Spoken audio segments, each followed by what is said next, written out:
Hey guys, Oddball here, and today I'm going to be going over real quick the settings that I use visually for this game. I've gotten a lot of questions about people basically puking rainbows over the way the game looks.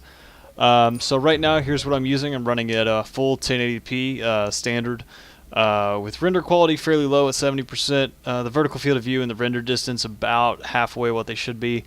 No vertical sync, but you should really only use that if you're getting some screen tearing. The GPU physics I would highly recommend, which I'll explain that a little more in a moment. Everything else on high, motion blur, ambient occlusion. No fog shadows though, shadow quality low because I don't feel it's that important. It's really not noticeable. You really don't notice it if it's gone or if it's there. And it kind of helps the frame rate a little bit in those really large battles, but even then it kind of is a stretch to really affect anything else. And the lighting quality also isn't too bad. When it comes to nighttime, you'll also see a little bit of a frame rate drop. Now keep in mind, this isn't exactly a setup that I'd recommend to use. I mean, it's going to depend on your hardware. This is by no means a recommendation. This is going to go off of what I use. Which for right now, what I'm using is a FX 8000 series 8-core AMD processor, 16 gigs of RAM, and I'm running 2 GTX 660 Ti's with 3 gigs of graphical RAM each. And Planetside is running on a solid-state hard drive. So that's what I'm running right now. These are the settings that I use personally.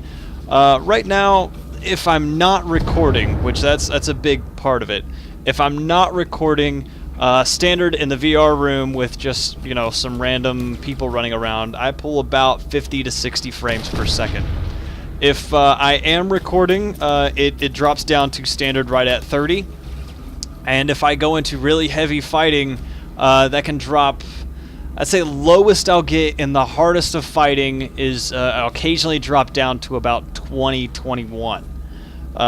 So that's about as lowest it goes, but that's only when I'm recording. If I'm not recording, I rarely get below 35 or 40 in those heavy spots.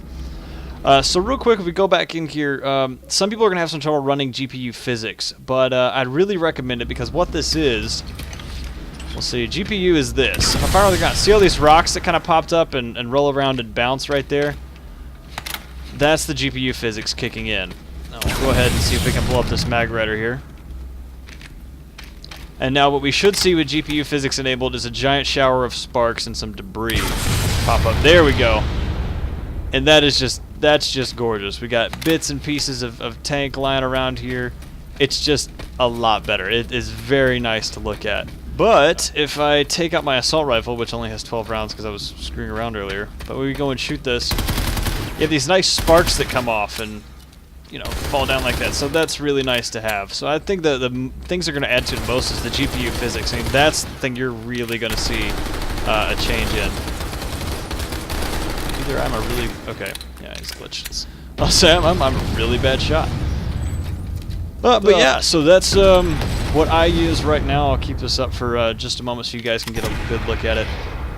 I will also try to post some of my specific INEI file settings in the description below so you guys can check that out. I did make a few more tweaks there. So anyway, guys, until next time, I'm Oddball. I hope this helps you out or answers any of your questions. If you have any other questions, be sure to let me know in the comment section or shoot me a message, and I'll try to get to you as soon as I can.